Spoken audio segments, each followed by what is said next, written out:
Good day, dear colleagues, friends, and everyone joining us today.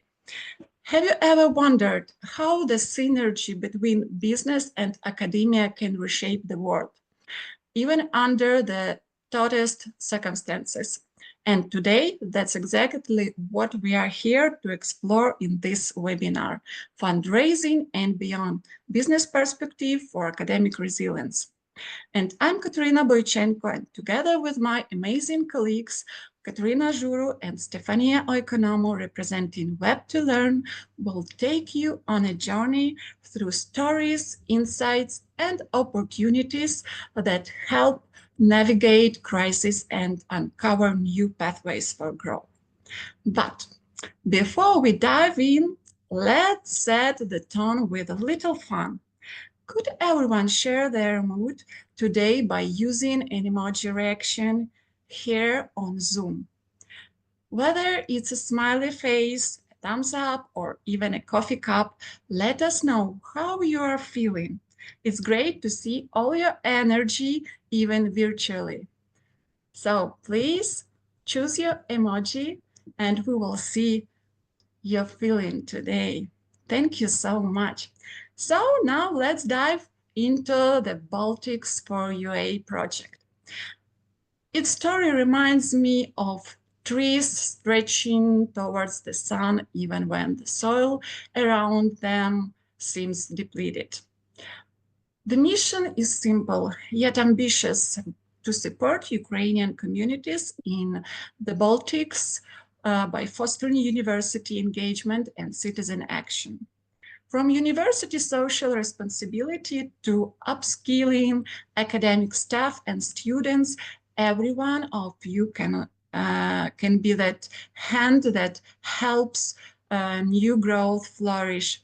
And let's not forget, education is not just about knowledge, it's a tool for transformation.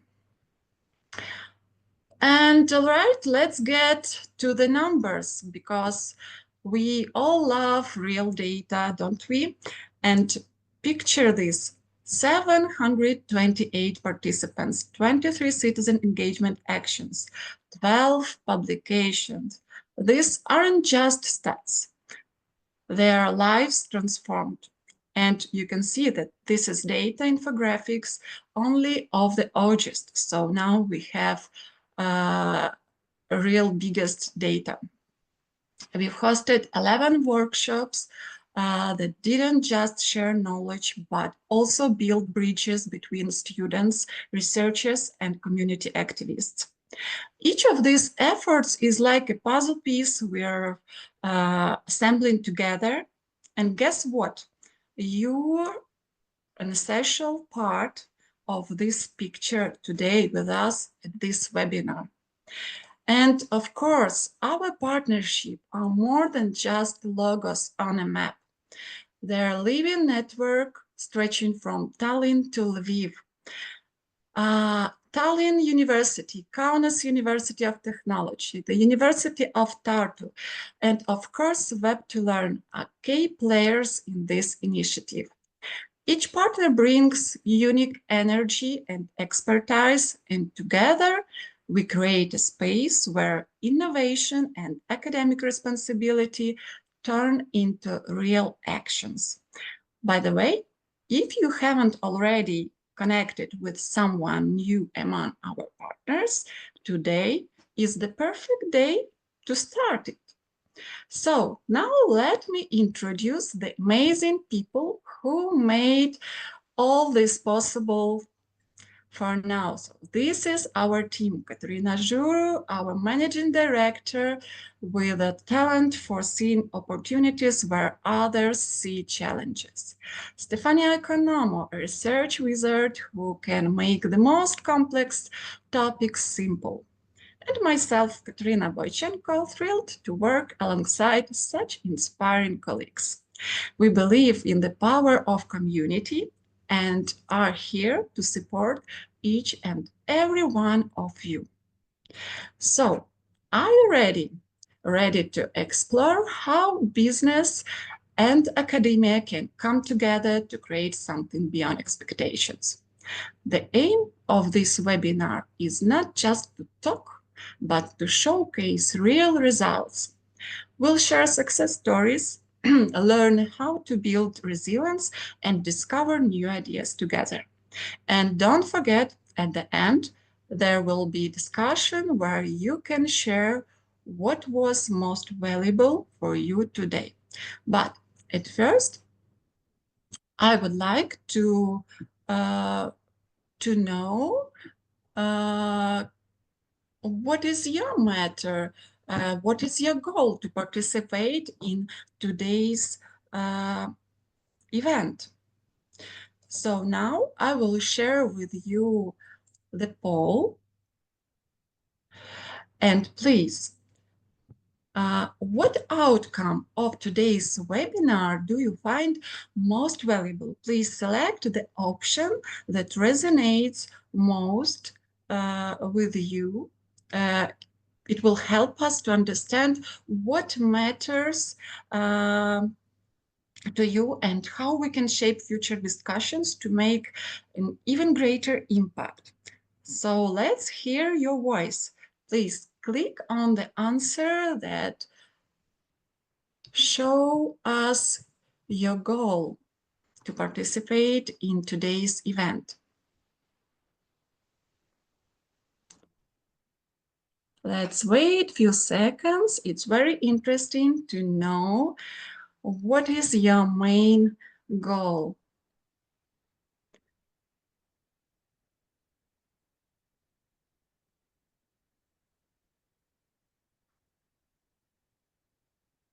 So please,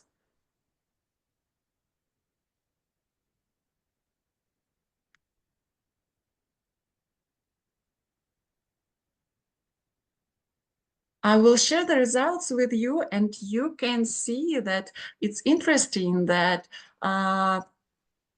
building new partnerships for impactful projects, and of course, gaining insights into effective fundraising strategies, and learning from case studies of successful refugees integration.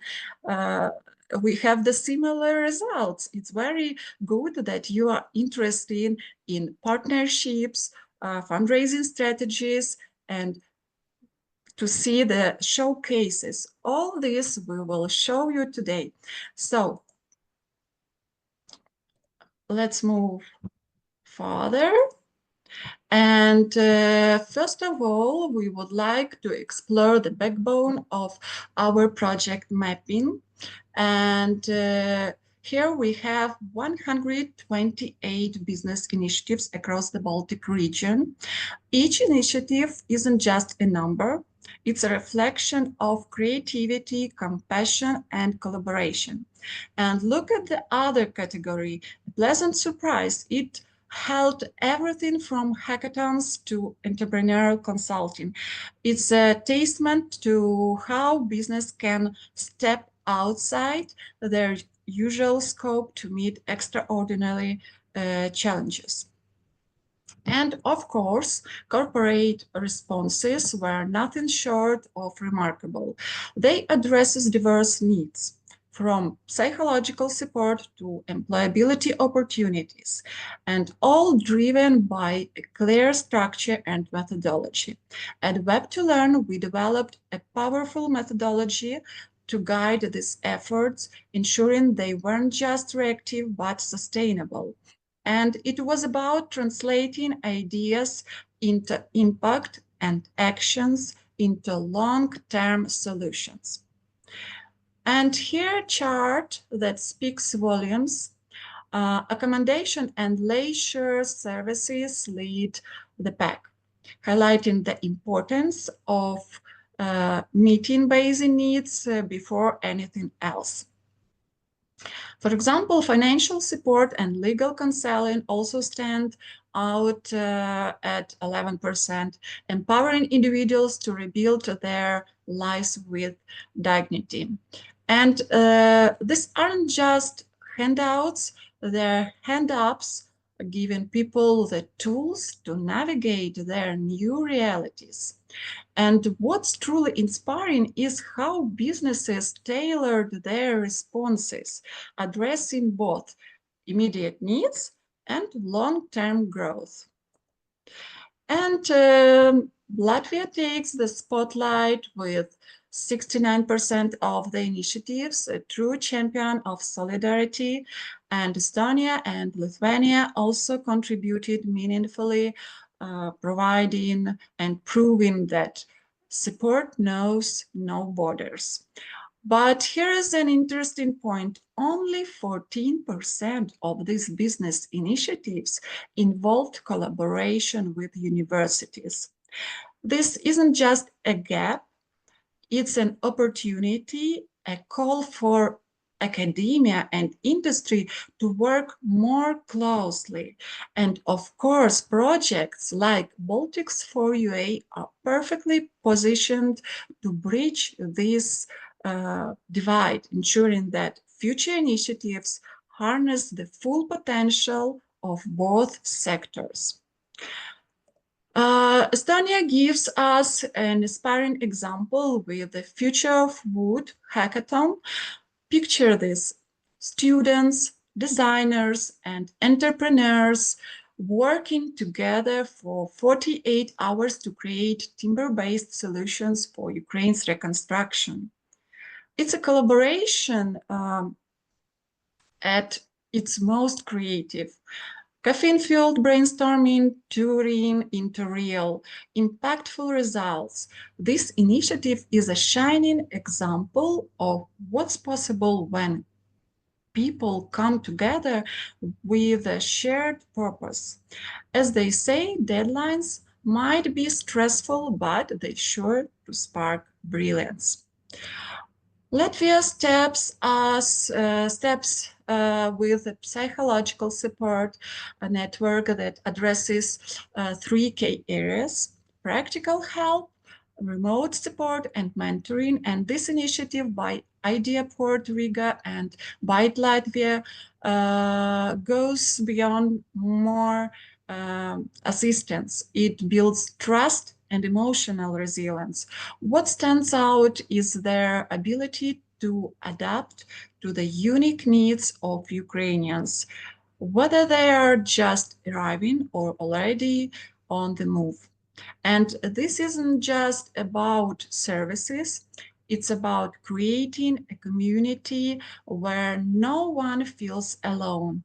It's heartfelt, it's practical, and it's deeply inspiring. And another example, very interesting initiative in Lithuania. Norfa and Moody's showed how financial aid can be transformative. With scholarships for Ukrainian students and financial support for researchers, they've invested in people's futures. Over 40,000 euros in support isn't just a number. It represents opportunities created and dreams sustained. By employing Ukrainian researchers, they've also ensured that intellectual potential isn't lost in the crisis. This is solidarity at its smartest, where aid becomes empowerment and generosity fuels growth. And after the analyzing of 100 initiatives and initiatives with, in collaboration with higher education institutions, we showed and highlight the inspiring webinar organized by Web2Learn and its partners. And the webinar brought together academics, business leaders, and civil society representatives to explore more collaboration and how this collaboration can drive resilience and innovation. And case speakers shared impactful examples like the charity streaming service Stopify and the Empowering Women Entrepreneurship Program, showcasing the power of united efforts to support Ukrainian communities during challenging times. And it's a testament to how partnerships can create meaningful change. And so how do we ensure all these efforts continue to thrive?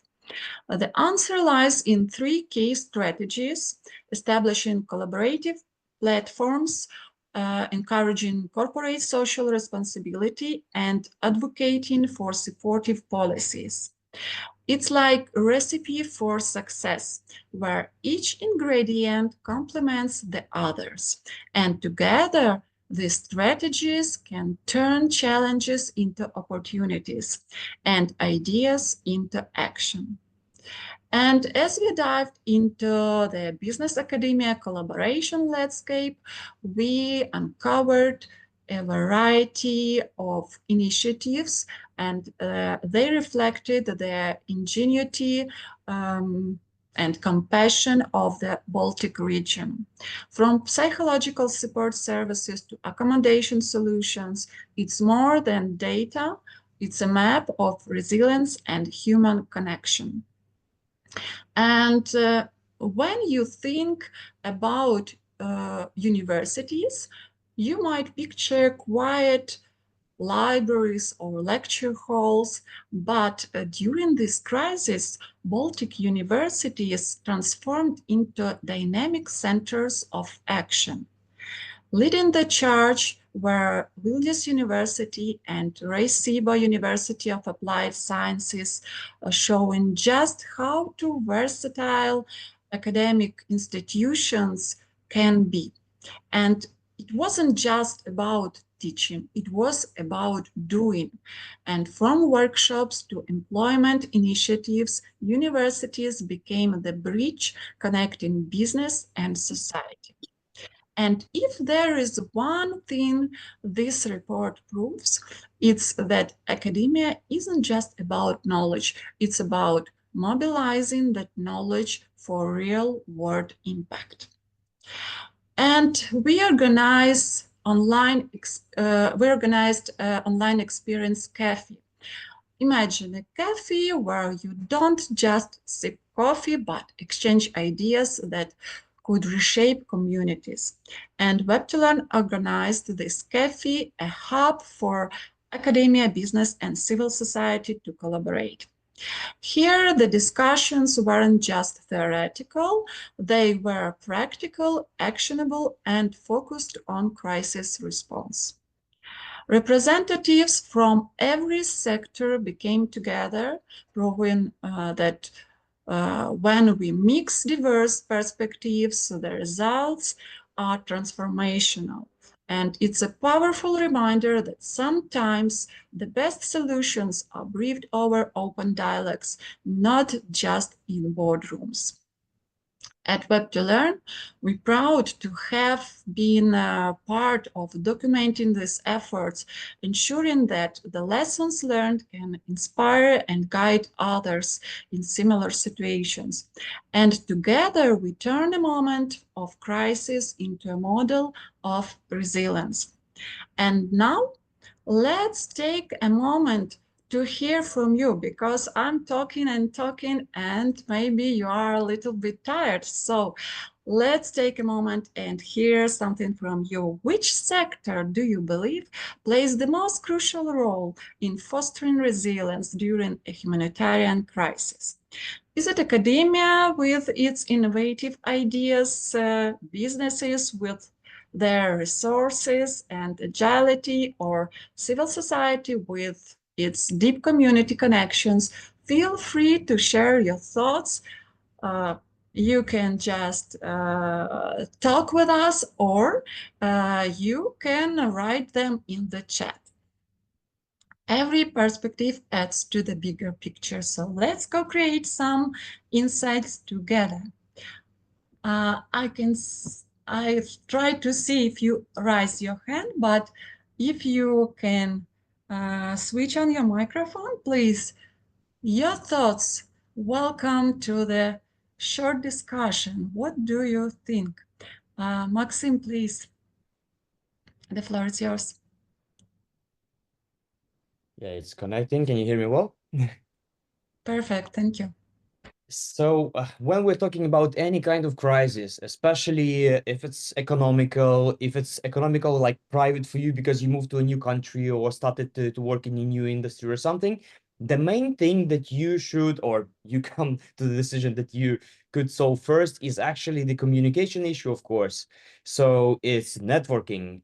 Of course, in any business, to be successful, you have to communicate a lot and everybody knows it and so on. But I saw this on my own example. I moved to Sweden in 2010, and I've been quite good in networking back to Ukraine, had contacts all over Europe and so on. But I was a new guy in the block, and the first thing that started to move me forward is that I was communicating with everyone and everywhere.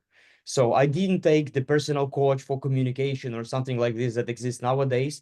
I didn't choose specific group of people I want to address initially. I was just building my comfort zone by speaking with people who have different opinions, getting discussions, getting involved into different programs. And that's how I met a lot of PhD students, master students, then their teachers, then startup community, entrepreneurs, and so on. And it was just a casual mingle that was, first of all, making my place in society, that I knew some people, and people were inviting me to different events and occasions and so on, which made me way more comfortable. And then at the end, it helped me a lot to establish myself as entrepreneur in the local community, and it didn't take so much time. And I can say an example that I've been studying in the small, tiny town in Sweden, a little bit more further to north. In Stockholm, they think it's already north, but it's not. But when I moved to Stockholm a while after, I had some contacts, but the guys from my town decided that I would be lost in a big city. So they called their friends and said that, hey, here's an IT startup guy moving from Söderhamn to Stockholm.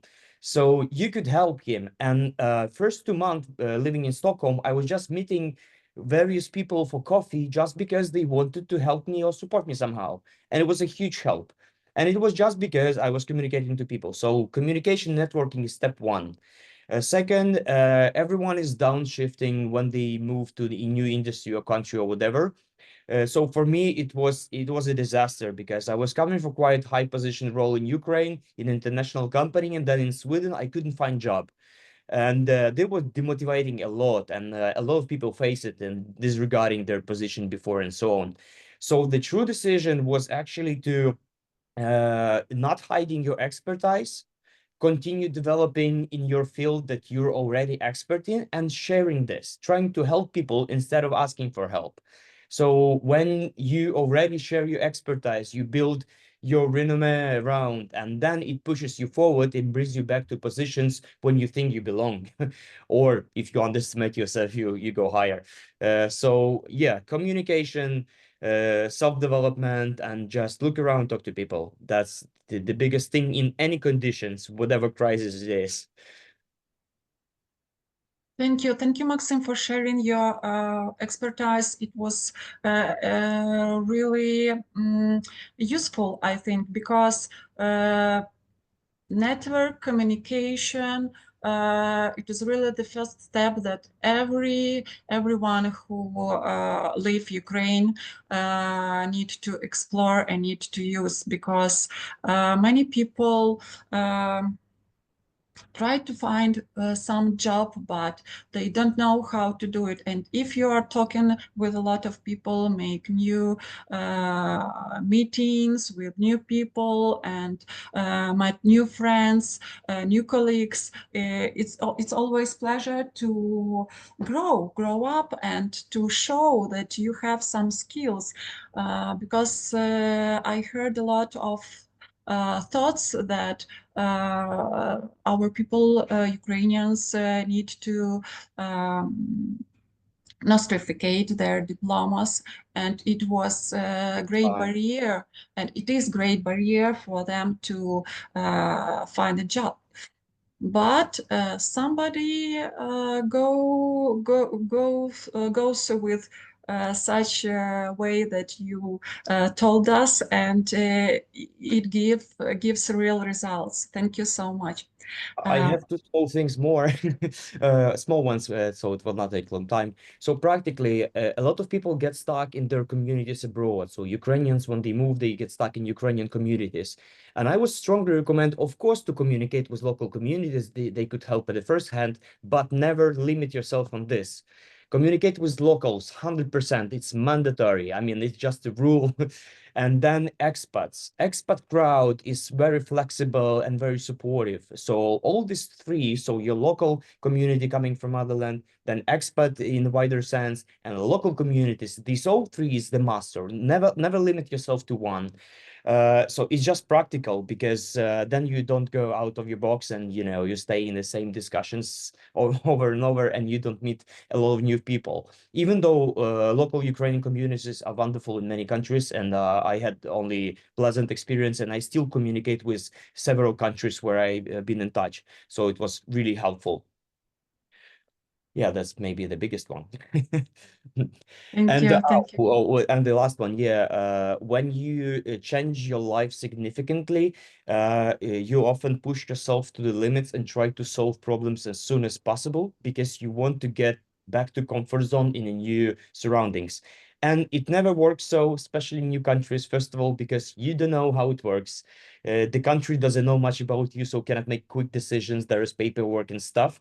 So it's always good to just accept it as things happening, like approving diplomas or learning language or stuff. You should just take it as it comes, and in parallel, just do something significant like studying or whatever that can improve your points in future. But a lot of people start to be depressed because it goes so slow, but it's natural because we're in a high adrenaline state, so we want things fast. But people who live their life in the country forever, they think in different categories. They don't assess it this way. So we should just, use our energy in some productive field. Thank you so much. Do we have any other thoughts or suggestions? Please write it to the chat. Thank you, Maxim, so much. You made great thoughts and conclusions. So uh, I will talk a lot, a little bit, and then we will continue our discussion. So, after exploring the Baltics region's inspiring efforts, now please allow me to shift gears and present Web2Learn's unique contribution. What makes our approach distinct? It's the blend of academic rigor, community collaboration, and a pinch of innovation magic.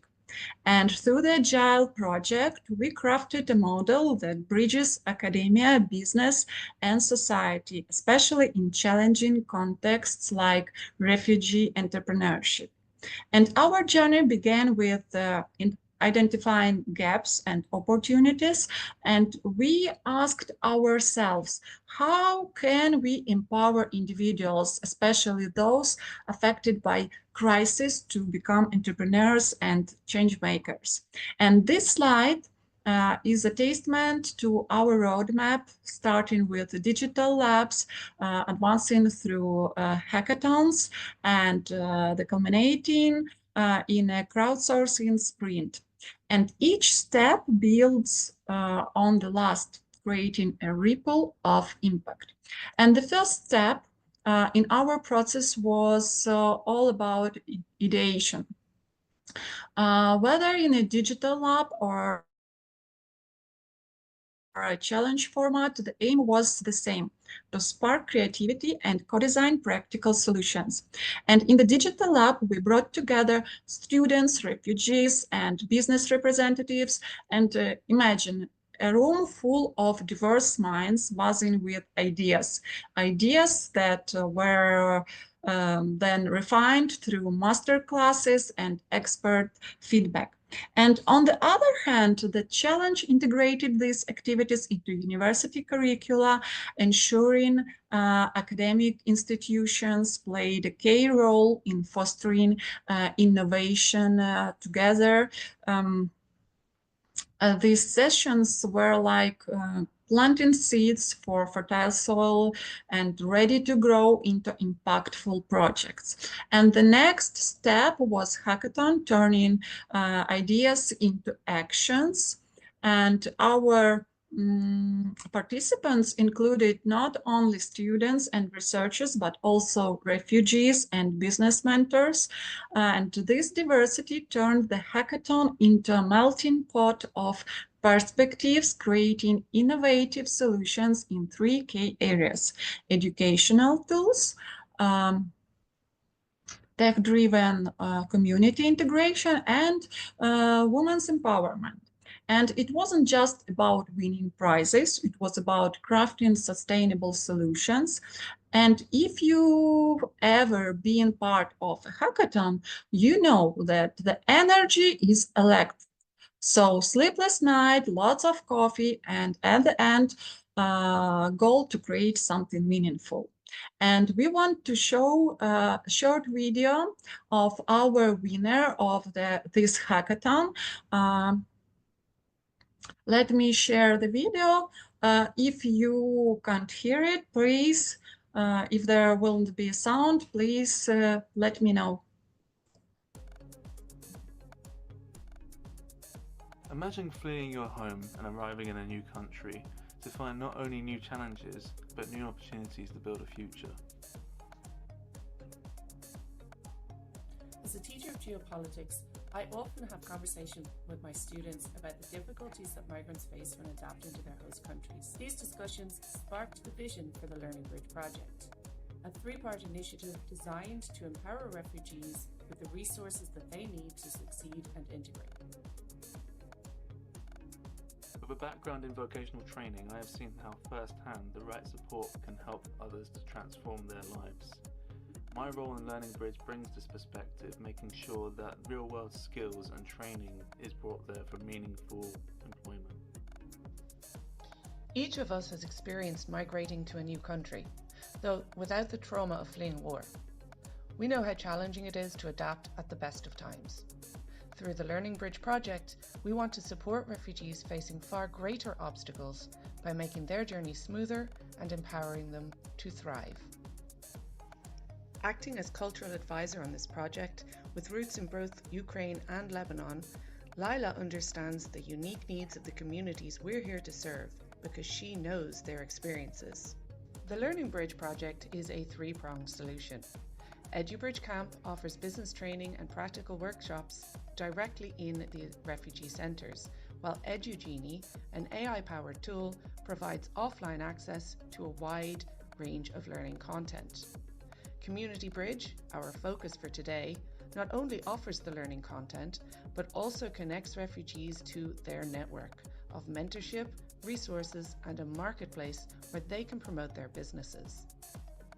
We're putting Community Bridge first because it offers the most immediate impact. Refugees can access mentorship, funding, guides and resources for female-led businesses aligned with EU goals for gender equity. What sets the Community Bridge apart is its EU-wide scope, digital-first approach, and a dedicated female entrepreneurship track. We know that one of the biggest obstacles to success for migrants is not having a network. So unlike other programs, we provide migrants with a ready-made network of support and mentorship, as well as the learning content, a comprehensive resource hub, including guides to EU funding, and a marketplace where migrant business owners can promote their services. As geopolitical instability continues to increase, so will the number of asylum seekers arriving in Europe. By offering tools that enable refugees to build their professional profiles or their own businesses and integrate into their host communities, we are addressing a growing need and helping them achieve stability and independence. The Learning Bridge project offers a pathway to independence and integration, a bridge to opportunity for migrants and refugees across Europe. Join us in making this vision a reality. Together, we can transform challenges into opportunities, not just for the refugees, but for the communities they now call home.